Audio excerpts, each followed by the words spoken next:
Impulse को use करती है और कुछ रिएक्शन को यूज़ करती है, इसलिए हम इसे मिक्स फ्लो टरबाइन कहते हैं। उसके बाद हमारे पास पेल्टन व्हील है, वो है हमारे पास प्योरली इम्पल्स, तो वो प्योरली इम्पल्स को यूज़ करती है। ये तीनों सेटअप यहाँ पे हम माउंट करते हैं और उसको हम रन करते हैं। जैसे ये पूरा सेटअप अलग होता है यहाँ से, और इसकी जगह दूसरी टरबाइन जो है वो माउंट हो जाती है। ये सारा इसका जो है वो कंट्रोल पैनल है, यहाँ से हमें सारी इसकी रीडिंग्स वगैरह जो है वो हम यहाँ से देखते हैं, ठीक है। उसके बाद ये इसके flow sensors, inlet flow control valve, उसके बाद ये इसका PT3 है, इसका ये टरबाइन का इनपुट जो प्रेशर है वो यहाँ से शो होगा। PT4 टरबाइन का आउटपुट प्रेशर जो है वो यहाँ से शो होगा। उसके अलावा आगे ये हमारे पास इसकी जो है केसिंग है, और जिस केसिंग के थ्रू वाटर इसमें इन होगा, ठीक है, इन होगा, और ये आगे उसकी ड्राफ्ट ट्यूब है, ठीक है। यहाँ पे सेंटर में टरबाइन है, ये जो पार्ट रोटेट हो रहा है ये आपका रनर है, ठीक है, ये रनर है। रनर के साथ ये गाइड वेन्स है, ये बैग, ठीक है। ये जो पार्ट मूव हो रहा है ये इसकी गाइड वेन्स है, ठीक है। उसके अलावा ये पीछे जनरेटर के साथ ये शैफ्ट जो है वो कपल्ड है, ठीक है। जितनी रोटेशंस रनर ले रहा होगा उतनी ही रोटेशन साथ आपका जनरेटर ले रहा है। इसके बाद ये नीचे हमारा स्टोरेज टैंक है, जहाँ पे हमने वाटर रेजरवायर है जो हमने वाटर स्टोर किया, और यही वाटर जो है वो रिसाइकल हो रहा है। वैसे जनरली होता है टरबाइन्स में, जब तक हमारे पास हेड अवेलेबल नहीं है, कोई रेजरवायर है, जैसे कोई डैम है या कोई वाटर का स्टोरेज है, उसके आगे हम फिर जो है ना वाटर को हाइट से गिराते हैं, और हाइट पे डिपेंड करता है टरबाइन की जो टाइप्स हैं, जो कुछ हमारी रिक्वायरमेंट होती है, और कुछ डिपेंड करती है कि आपके पास हेड कितना अवेलेबल है। जितना हाई हेड अवेलेबल होगा वो उसके हिसाब से हम अपनी टरबाइन्स को जो है वो सेट करेंगे कि यहाँ पे हम पेल्टन व्हील लगा सकते हैं, फ्रांसिस चला सकते हैं, जो है ना कैप्लन चला सकते हैं, तो उसकी रिक्वायरमेंट हेड के हिसाब से होती है। और इसमें हमारे पास, क्योंकि इस लैब में तो हमारे पास कोई हेड अवेलेबल नहीं है, तो ये आर्टिफिशियल हेड जनरेट करने के लिए हमारे पास यहाँ पे ये सेंट्रीफ्यूगल पंप लगा हुआ है, जो हमें क्या कह रहा है, हेड की फॉर्म में हमें फ्लो रेट जो है वो और प्रेशर एनर्जी जो है या फ्लो रेट हमें जो है वो प्रोवाइड कर रहा है, जिसको हम यूटिलाइज़ करते हुए अपनी टरबाइन को रन कर रहे हैं, और इससे अपनी जो है वो आउटपुट हम ले रहे हैं। अच्छा, उसके अलावा इस पे ये जो सेंसर लगे हुए हैं, ये पंप का इनलेट प्रेशर, पंप का आउटलेट प्रेशर जो है वो मेजर करके बता रहे हैं। ये इसका आउटलेट है, और ये पंप का इनलेट प्रेशर शो हो रहा है, ठीक है। अच्छा, ये जो ऊपर जो हमारे पास रीडिंग्स है, ये सारी, ये जो पैनल है इस पे जो रीडिंग्स शो होंगी, ये हमारे पास जो पंप से रिलेटेड रीडिंग्स हैं वो शो होंगी। जैसे ये है फर्स्ट में सबसे पहले फ्लो रेट, अब ये पंप जो हमें फ्लो रेट प्रोवाइड कर रहा होगा वो हमें शो करेगा। उसके बाद आगे है पावर, जो पंप पावर यूटिलाइज कर रहा है वो हमें यहाँ पे शो हो रही होगी। उससे नेक्स्ट है आगे प्रेशर। अगर इसका तरीका ये है कि जब ये 1 पे है तो ये इनलेट प्रेशर शो कर रहा होगा, जब हम इसे 2 पे स्विच करेंगे तो ये हमें आउटलेट प्रेशर जो है वो शो करना शुरू कर देगा। उसके बाद आगे आरपीएम हमें शो करेगा, पंप के आरपीएम कितने हैं। उसके बाद आगे टॉर्क, पंप का कितना टॉर्क जो है वो जनरेट हो रहा है वो हमें यहाँ पे शो होगा। उसके बाद नेक्स्ट आगे, अच्छा, जब हम इसको एक्सपेरिमेंट को परफॉर्म करेंगे तो जब तक हम टरबाइन को रन करते हैं, उसमें क्या होता है कि टरबाइन जब फ्रीली रन हो रही है उस वक्त तक आपको इसकी आउटपुट नहीं मिलेगी, ठीक है। टरबाइन अपनी आउटपुट तब देना स्टार्ट करेगी जब हम इस पे लोड अप्लाई करेंगे, और जब लोड अप्लाई करेंगे तो लोड अप्लाई करने के बाद जो हमें आउटपुट मिली है वो हम यहाँ से देखेंगे। जो वोल्टेज आ रहे हैं वो यहाँ से देखेंगे, जो करंट आ रहा है वो यहाँ से देखेंगे। उसी तरह जो प्रेशर है वो 1 पे जो होगा इनलेट प्रेशर शो होगा। जब हमने रीडिंग लेनी होगी, एक दफ़ा हम 1 पे लेंगे, फिर इसको स्विच करके 2 पे इसकी आउटलेट की रीडिंग ले लेंगे, ठीक है। उसके बाद आगे आरपीएम, जो टरबाइन आरपीएम कितने दे रही है हमें वो यहाँ से पता चलेगा, और आगे टॉर्क कितना जनरेट कर रही है वो हमें यहाँ से पता चल जाएगा। और ये हमारा स्पीड कंट्रोलर है, ठीक है। यहाँ से हम उसके आरपीएम जो है वो बढ़ाते जाएंगे। अच्छा, ये जो नीचे 1 2 3 4 5 ये जो हमारे पास स्विचेस लगे हैं, ये लोड स्विचेस हैं। यहाँ से हमने टरबाइन पे लोड अप्लाई करना है। जो 1 है, स्विच नंबर 1, इस पे हम जो है मिनिमम लोड है। अब ये है कि लोड जब ऑन करते हैं तो लोड हम 1 नंबर स्विच को ऑन करेंगे तो क्या होगा कि जो आपके यहाँ पे रेजिस्टर्स ऑन हो जाते हैं, तो वो क्या होता है कि जो आगे जनरेटर की शैफ्ट है वो हैवी हो जाती है, उस पर रेजिस्टेंस आना शुरू हो जाती है। उसको मतलब मीन्स के जिसे इधर तो ये हमें नज़र नहीं आ रहा मैकेनिज्म, एफएम लैब में ऐसे है वहाँ पे जो टर्बाइंस हैं उनमें मैनुअली हम ब्रेकिंग फोर्स अप्लाई करते हैं। इसको आप ऐसे ज्यूम कर लें कि जैसे शाफ्ट फ्रीली रन कर रही है, फिर उसको आपने ग्रिप करना स्टार्ट कर दिया, ब्रेकिंग फोर्स लग रही है। ब्रेकिंग फोर्स जब लग रही है तो हमें उसके अगेंस्ट पता चलेगा कि हमारी टर्बाइन की आउटपुट कितनी है। ये आप कंसिडर कर लें कि जैसे आगे हमने इसके आगे फर्दर हमने आगे इस पावर को यूटिलाइज करके आगे कोई एलईडी बल्ब ऑन कर लिया है या कोई पंखा चला दिया है, तो उसकी जो पावर वो कंज्यूम हो रही है वो हमें आउटपुट मिल रही है। तो यहाँ आगे कोई इस तरह का सेटअप लगा नहीं है, तो हम इसको लोड को जस्ट जब लोड अप्लाई करेंगे तो हमें यहाँ पे उसकी रीडिंग आना स्टार्ट हो जाएगी। तो जब 1 ऑन होगा तो सबसे मिनिमम लोड है, आप उसको ग्रेजुअली बढ़ाते जाएंगे। फिर इनका वो आपको अगर मैनुअल सर ने शेयर किया तो उसमें उसका कम्बिनेशन दिया हुआ है कि आपने किस कम्बिनेशन के साथ लोड अप्लाई करने हैं। ज़रूरी नहीं है कि उसको फॉलो करें, आप कोई भी कम्बिनेशन अपना जो है वो चला सकते हैं। लोड 1 ऑन करें, 2 ऑन करें, अपने आरपीएम के हिसाब से आप उसको एडजस्ट कर लें। अगर आपके आरपीएम कम है तो हो सकता है वो पहले या दूसरे लोड के बाद तीसरे लोड पे वो स्टॉप होना शुरू हो जाए, टर्बाइन के आरपीएम बिल्कुल डिक्रीज हो जाए। तो आप उसको अपनी जिस तरह आपकी वो फिजिबल है उस तरह आप उसको चला सकते हैं। फिर इस तरह ये 5 लोड जो है 5वां लोड जो है वो सबसे ज़्यादा है, ठीक है।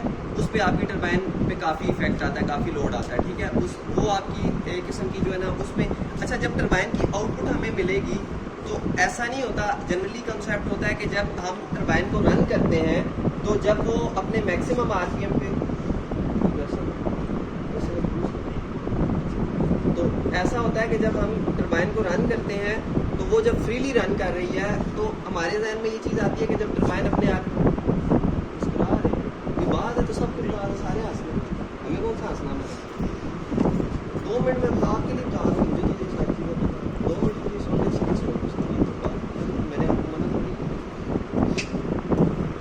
अच्छा तो हम जब टर्बाइन को आरपीएम फ्रीली रन करते हैं, विदाउट लोड हम उसको चलाते हैं, तो क्या होता है कि हमारे जहन में ये कॉन्सेप्ट होता है कि जब आरपीएम सबसे ज़्यादा होंगे तो शायद उस वक्त हमें एफिशिएंसी जो है वो मैक्सिमम मिल रही होगी, लेकिन एक्चुअल ऐसा होता नहीं है।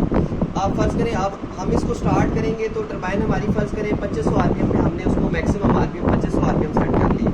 अब क्या होगा जब हमने उस पर लोड अप्लाई करना स्टार्ट किया है, लोड 1 अप्लाई किया तो आरपीएम डिक्रीज हुए, हमें उसके अगेंस्ट एफिशिएंसी या आउटपुट मिलना स्टार्ट होगी। तो क्या होगा उसका जो ग्राफ बनेगा वो एक कर्व बनेगी। तो कर्व का मतलब ये है कि सेंटर में कोई एक पॉइंट ऐसा आएगा जिस पॉइंट पे टर्बाइन की आउटपुट पावर मैक्सिमम होगी और एफिशिएंसी भी उसी पॉइंट पे मैक्सिमम होगी। देखो जो हमारी एफिशिएंसी है वो डिपेंड कर रही होती है इनपुट और आउटपुट के दोनों के कम्बिनेशन पे कि इनपुट कम से कम यूटिलाइज हो रही है और आउटपुट हमें मैक्सिमम मिल रही है। अगर देखो इस तरह नहीं होगा, आउटपुट तो आपको दे रही है लेकिन फर्ज करो कि वो इनपुट इतनी यूटिलाइज कर रही है कि आपको उसके अगेंस्ट आरपीएम कुछ नहीं मिल रहे, तो वो तो आपका मतलब इनपुट ज़्यादा यूटिलाइज हो रही है, आउटपुट आपको कुछ नहीं मिल रही। मीन्स कि एक बड़ा आपका फ्लो रेट आपका बहुत ज़्यादा जा रहा है और टर्बाइन आगे इतनी छोटी सी है आपने लगा दी है, तो ये तो आपका ज़ाया हो रहा है ना फ्लो रेट, तो इससे आपको आउटपुट तो कुछ नहीं मिल रही। ये तो एक छोटा प्रोटोटाइप है, मतलब जस्ट इसको स्टडी बेस्ड के लिए। जो बड़ी टर्बाइन होती हैं वो तो काफ़ी हैवी होती हैं और उनका साइज़ काफ़ी बड़ा होता है। तो अब अगर आपने इससे आउटपुट लेनी है तो आपको ये देखना पड़ेगा कि मुझे इस टर्बाइन के साइज़ के अकॉर्डिंगली इसको फ्लो रेट देना है, ठीक है। अगर आप फ्लो रेट बढ़ाएंगे और आउटपुट आपको कुछ नहीं मिल रही तो आपकी एफिशिएंसी जो है वो 0 हो जाएगी। अब आपने करना ये है कि टर्बाइन को मैक्सिमम आरपीएम पे चलाना है, उसके बाद आरपीएम आहिस्ता आहिस्ता रिड्यूस होंगे।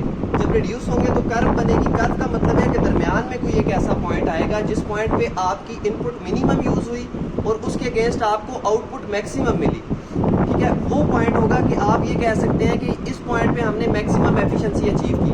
जो जनरली टर्बाइंस रन कर रही होती हैं वो अपनी मैक्सिमम आउटपुट पे रन कर रही होती हैं। ये जो इसमें तो हमने क्योंकि एक्सपेरिमेंट करना है, हम गाइड वेन्स की पोजीशन को सेट कर सकते हैं, चेंज कर सकते हैं, लेकिन वहाँ जो है वो गाइड वेन्स ऑटोमेटिकली उस पॉइंट पे फिक्स होती हैं और वो ऑटो इस पे गवर्निंग मैकेनिज्म होता है। गवर्निंग मैकेनिज्म ये कर रहा होता है कि आपकी गाइड वेन्स को आपकी आउटपुट के हिसाब से कंट्रोल कर रहा होता है।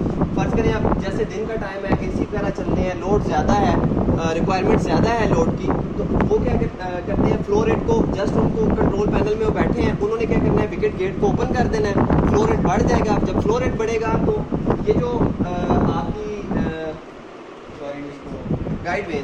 गाइड वेन्स जो हैं वो उसके हिसाब से अपनी एडजस्टमेंट खुद ब खुद कर लेंगी। गवर्निंग मैकेनिज्म इनको गवर्न कर रहा है। वो इसको ऑटो सेट करेगा। यहाँ तो हम मैनुअली कर सकते हैं कि आप किसी भी एक पोजीशन पे सेट करें, पहले पूरा एक्सपेरिमेंट उस पर परफॉर्म करें, फिर उसके बाद आप उसको देखें कि यार इस पे मेरी ये रीडिंग्स आई हैं।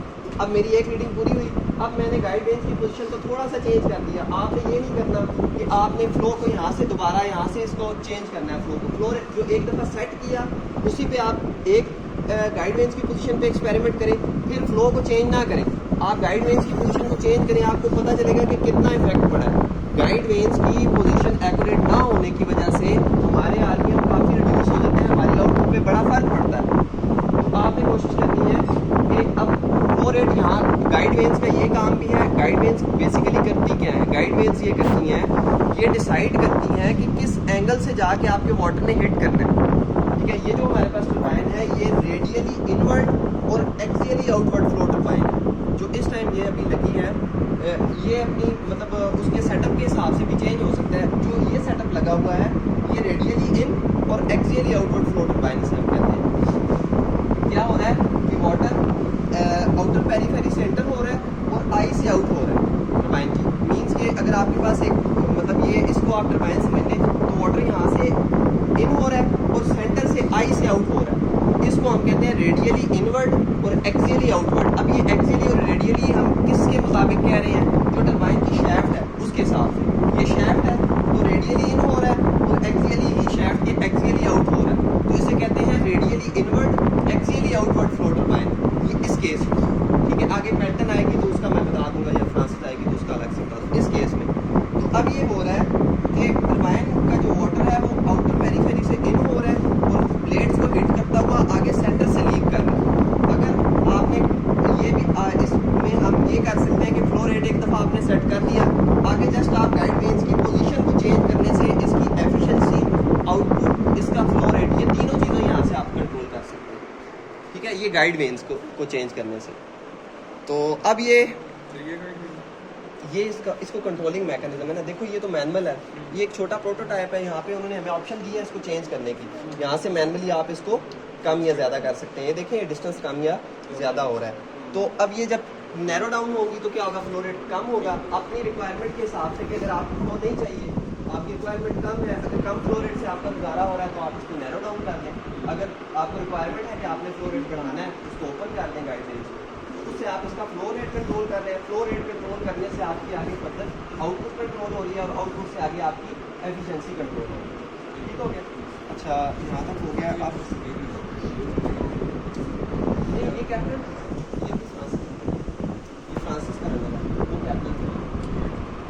अच्छा, उसके बाद आगे हम इसको आगे फर्दर हम बाकी तो इसमें ये ड्राफ्ट ट्यूब है। ये जो पार्ट है ये